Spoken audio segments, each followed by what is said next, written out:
지중해 중부 이탈리아의 시칠리아와 튀니지, 리비아 사이에는 여러 개의 군도로 이루어진 몰타라는 국가가 있습니다. 암초들을 제외하고 몰타는 5개의 섬으로 구성됐는데 이 중 몰타, 고조, 코미노의 3개 섬에만 54만 2천 명의 인구가 분산돼 거주하고 있습니다.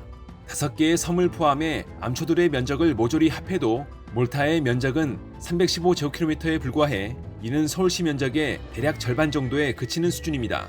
인구수로 보나 면적으로 보나 특별해 보이지 않지만 지정학적 관점에서 몰타는 역사에서 매우 중요한 지역임을 증명했습니다. 이탈리아 본토로부터는 240km 정도의 거리를 두고 있지만 시칠리아와의 거리는 83km에 불과하고 튀니지로부터는 300km, 리비아와는 340km 정도 떨어져 있습니다. 이 때문에 몰타는 페니키아인을 시작으로 로마인, 그리스인, 아랍인, 노르만인, 시칠리아인, 슈바벤인, 아라곤인, 구호기사단, 프랑스인, 영국인 등 다양한 강대국들이 시기에 따라 몰타를 지배하며 몰타의 역사를 형성했습니다.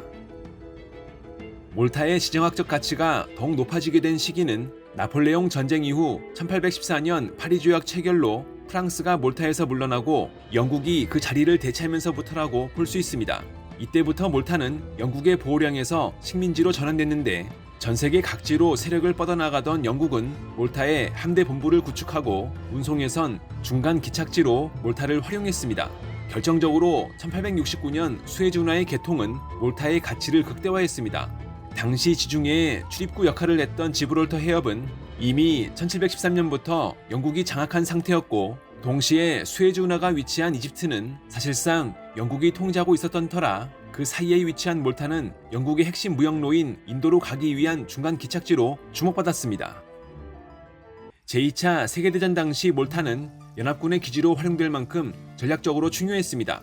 특히 유럽과 아프리카 사이에 위치하면서 이곳에 위치한 몰타의 잠수함 기지는 북아프리카 전선으로 향하는 독일과 이탈리아의 보급을 차단하는 거점이 되어 그 가치를 높였습니다. 실제 북아프리카 전선을 지휘했던 독일의 에르빈 롬멜은 몰타의 존재가 추축국의 북아프리카 전황에 많은 영향을 미치고 있다고 경고한 바 있습니다. 이 때문에 전쟁 당시 몰타는 독일과 이탈리아로부터 봉쇄 위협을 받기도 했고 2년간 3,000회의 폭격을 당했을 정도로 무차별 폭격이 가해졌습니다. 추축국의 봉쇄에도 연합군은 몰타를 방어했고 오히려 이 과정에서 230척 이상의 추축국 함선이 격침당하며 연합군은 지중해와 북아프리카 전선에서 우위를 가져갔습니다. 전후에도 몰타는 한동안 영국의 식민지였습니다. 1964년이 되어서야 몰타는 영국으로부터 독립했습니다.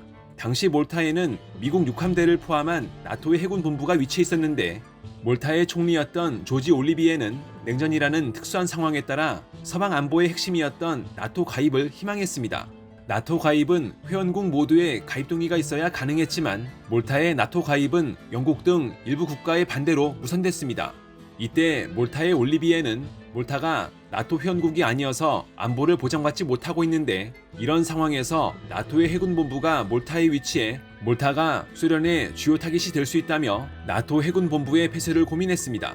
이미 수에즈 운하 개통과 제2차 세계대전의 전략지로 몰타의 가치가 증명됐고 160년 동안 몰타가 영국의 군사적 발판이 되어 역사적인 의미도 컸던 터라 영국에선 나토 가입의 승인 대신 상호 방위 지원 협정을 통해 영국군의 주둔을 이어갔습니다.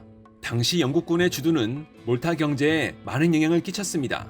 영국이 몰타에 지급하는 매년 500만 파운드의 지원금을 비롯해 현지의 해군기지와 비행장에 주둔한 3,500명의 영국군과 7,000명의 부양가족, 그 외 다수 관계자의 지출 비용이 당시 몰타 GDP의 5분의 1을 차지할 정도였기 때문입니다.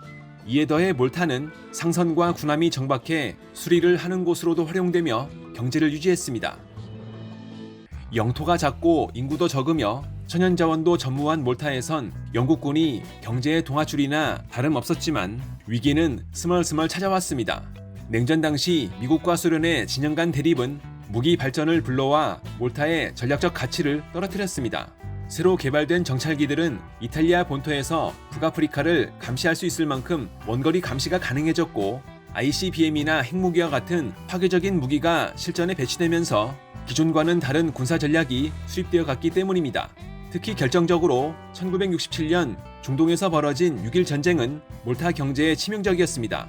전쟁으로 인해 수에즈 운하 동쪽인 이집트의 시나이 반도가 이스라엘에 점령당하면서 졸지의 수에즈 운하가 양국의 전선이 되어 무려 1975년까지 폐쇄된 것입니다. 예전만 못해진 몰타의 군사 및 해운의 위상으로 인해 영국은 애초 몰타와 체결했던 상호 방위 지원 협정의 개정을 추진했습니다. 매년 지불되는 지원금의 부담 때문이라고 봐야 하는데 영국은 방위 지원금을 구성했던 당초 75%의 무상 공여와 25%의 차관 비율을 무상 공여는 25%, 차관은 75%로 변경한다는 방침을 세웠습니다. 이는 침체 중인 몰타 경제의 위기를 더욱 나락으로 몰고 갈 수 있는 조치였습니다. 위기의 순간 몰타에는 몰타 현대사의 핵심 인물인 톰 민토프가 총선에서 승리해 1971년 총리로 취임하면서 몰타는 강대국들 사이에서 생존을 위한 줄타기를 시작했습니다. 1969년 리비아에선 카다피가 쿠데타로 집권했는데 당시 리비아는 바로 머리 위에 놓여있는 몰타가 냉전의 양신형과 거리를 둔 중립국이 되어야 한다고 강조했습니다.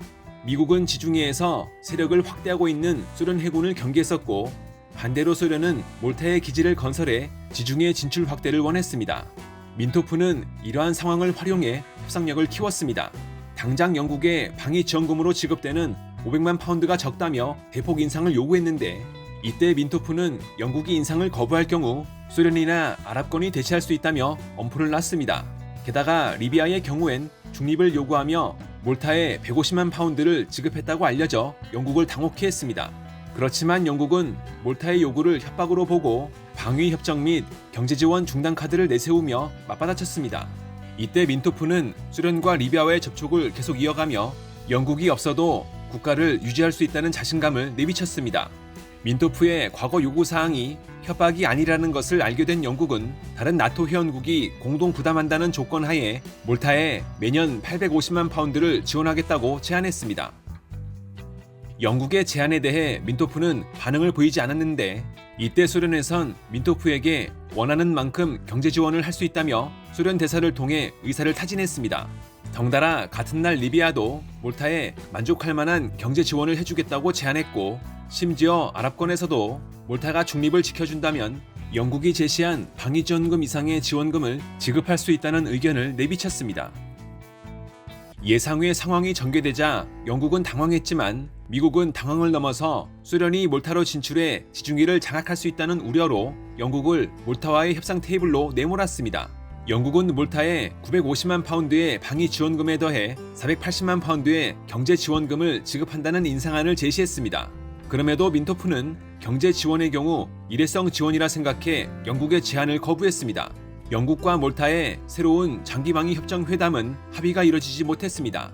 당시 영국의 국방부 장관인 캐링턴은 몰타를 방문하겠다고 제안했지만 민토프는 이 역시 거부했습니다.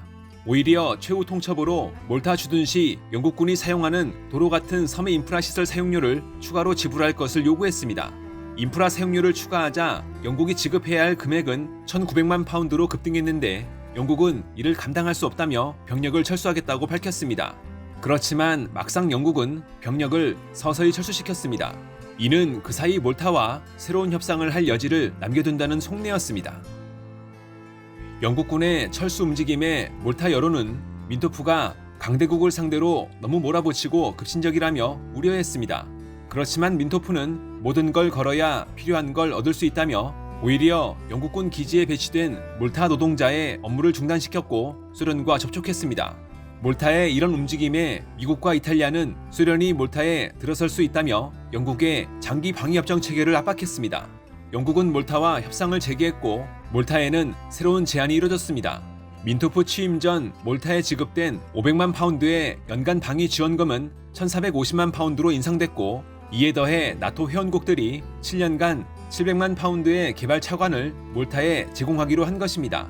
게다가 줄타기 과정에서 몰타는 리비아와 이탈리아로부터도 도합 수백만 파운드를 지급받았기 때문에 경제적으로 상당한 이득을 취했습니다. 협상 체결 이후에도 몰타의 민토프는 몰타가 여전히 중립국이라며 몰타의 지정학적 가치를 강조했습니다. 강대국을 상대로 약소국인 몰타의 생존법을 제대로 보여준 것입니다. 재협상으로 이루어진 몰타와 영국의 방위협상이 1979년 만료됨에 따라 이후 영국군은 철수했고 이듬해 몰타는 중립국임을 선언했습니다. 1989년 몰타는 미국과 소련의 정상회담 개최 장소가 되어 냉전 종식을 상징했고 현재는 유럽연합 회원국으로 남아 있습니다.